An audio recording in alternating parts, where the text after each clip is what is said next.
You ask Tiger to solve. This deals with linear equations with one unknown. The final result is x equals -2.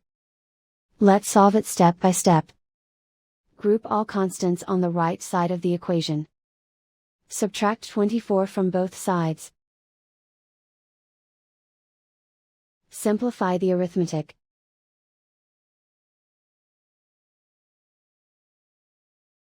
Isolate the x.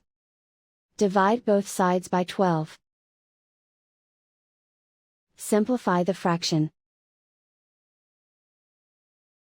Find the greatest common factor of the numerator and denominator.